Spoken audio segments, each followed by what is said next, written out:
네, 안녕하세요. 좋은 아침입니다. 네, 안녕하세요. 오늘도 출근길 여러분과 함께 ABR 생명 6월 GA 상품 가이드 소식지, 이걸 좀 같이 살펴보면서요. 이 자료 속에서 여러분의 영업에 바로 적용할 수 있는 그런 핵심 판매 전략, 또 포인트를 쏙쏙 뽑아보는 시간을 갖겠습니다. 네, 좋습니다. 근데 이거 판매인을 위한 교육 자료니까요. 고객 안내용으로는 쓰시면 안 된다는 점, 이거 꼭 기억해 주셔야 해요. 네네. 그럼 바로 본론으로 들어가 보죠. 첫 번째로 딱 눈에 띄는 게 ABL 건강엔더 보장 종합보험의 질병수술 보장인데요. 이게 최대 290만 원까지, 그것도 백내장, 대장용종 같은 되게 흔한 수술까지 포함된다는 점을 좀 강조하고 있네요. 이게 왜 중요할까요? 그렇죠. 이게 단순히 그냥 금액이 크다, 이게 다가 아니고요. 고객분들이 실제로 많이 걱정하시고 또 자주 받으시는 수술들 있잖아요. 뭐 예를 들면 백내장, 대장용종, 또 하지정맥류, 위용종 같은 거요. 이런 게 포함된다는 게 사실 핵심이거든요. 고객 입장에서는 이거 진짜 나한테 필요한 보장이구나, 이런 생각이 딱 들게 하는 거죠. 그렇군요. 특히 그 해약 환급금 미지급형, 이걸 선택하면 보험료 부담을 좀 낮출 수 있다는 점도 중요한 포인트가 될 수 있습니다. 해약 환급금 미지급형이요? 네, 납입 중간에 해지하면 돌려받는 돈은 없지만 그 대신에 당장의 월 보험료가 저렴해지니까요. 뭐 장기 유지를 생각하는 고객분들께는 이게 꽤 합리적인 선택지가 될 수 있는 거죠. 그러니까 보험료는 좀 낮추고 그러면서 필요한 보장은 딱 챙기고 싶은 그런 고객에게 어필할 수 있겠군요. 네, 맞아요. 동일 질병은 한 번만 보장된다. 이런 조건들은 좀 명확히 설명을 해야 오해가 없겠네요. 네네, 아주 정확합니다. 특히 그 동일 질병 1회 한도, 이거는 나중에 좀 분쟁의 소지가 될 수도 있으니까요. 처음부터 확실하게 짚어주시는 게 좋습니다. 최대 80세까지 가입 가능한 점도 참고해야 하고요. 네, 그것도요. 알겠습니다. 그럼 다음은 암 보장으로 넘어가 볼까요? 이것도 ABL 건강 엔더 보장 종합보험 특약인데 계속 받는 암 주요 치료비 보장. 이것도 계속 받는다는 표현이 되게 흥미로운데요. 보통 암 진단비 받고 나면 그 치료 과정에서의 보장은 좀 약해지는 경우가 많지 않나요? 맞아요. 바로 그게 이 특약의 가장 큰 매력 포인트라고 할 수 있습니다. 보통은 최초 암 진단 이후에 특정 기간, 예를 들어 5년, 이렇게만 보장하는 경우가 많은데 이건 그게 아니고요.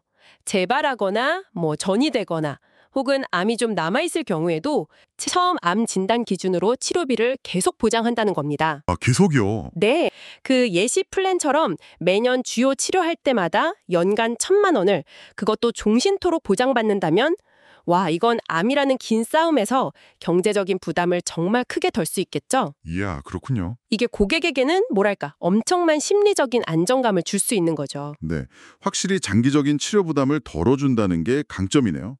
40세 기준으로 월 2, 3만 원대 예시도 있고 또 간편 심사형도 있다니 이건 어떤 고객분들께 제안하면 좋을까요? 간편 심사형은 말 그대로요. 기존에 병력이 좀 있으시거나 해서 일반 보험 가입이 조금 까다로우셨던 분들, 그런 분들에게도 기회를 제공하는 겁니다. 유병력자 고객분들께도요? 네, 물론 일반 심사 통과가 가능하시다면 그쪽의 조건은 더 좋을 수 있으니까요. 고객 상황에 맞게 제안하는 순서라던가 방식을 좀 고민해야겠죠? 그렇죠.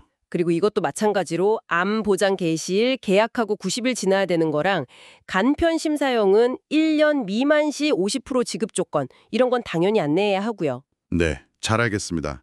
자, 마지막으로 ABL 우리가족 D케어 간병보험 살펴보죠. 이제 고령화 시대라서 간병보험은 정말 필수품처럼 여겨지는데 ABL 상품만의 뭔가 특별한 점이 있을까요? 여기 보니까 재가급여나 복지용구 지원 얘기가 있네요. 네, 간병보험 시장도 경쟁이 워낙 치열하죠.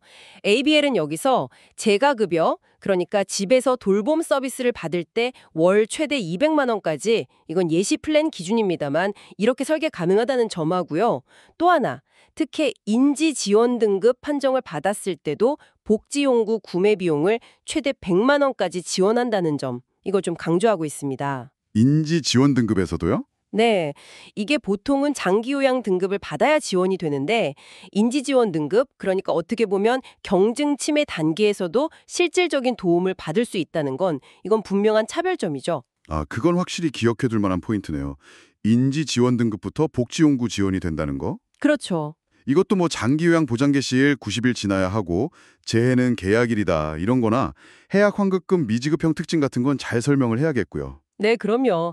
그리고 이런 상품들 제안하실 때는 항상 그 3대 기본 지키기, 이거 정말 중요하잖아요. 자필 서면 꼭 받고, 약관 전달하고, 중요 내용 설명하는 거요. 네, 기본이죠. 특히 해약 환급금 미지급형의 정확한 의미나 조건, 또 간편 심사형 가입 시 유의사항, 보장 개시일, 그리고 예금자 보호제도 같은 부분들, 이런 건 고객이 정말 완전히 이해하시도록 돕는 것이 신뢰의 기본이라고 생각합니다. 오늘 ABL 생명 6월 소식지를 통해서 크게 3가지 핵심 포인트를 짚어봤습니다. 질병 수술의 폭넓은 범위, 그리고 암 치료비의 지속적인 보장, 마지막으로 간병보험의 차별화된 복지연구 지원까지요.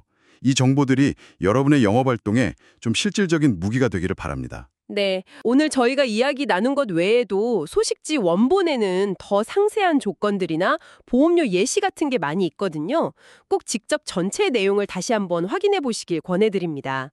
그리고 고객에게 조금이라도 좀 불리할 수 있는 내용은 더더욱 투명하게 안내하는 게 그게 장기적인 신뢰관계에 중요하겠죠. 맞습니다. 자, 그럼 오늘 저희가 파헤쳐본 정보가 여러분께 유용했기를 바라면서 이만 마무리하겠습니다. 오늘 하루도 화이팅입니다.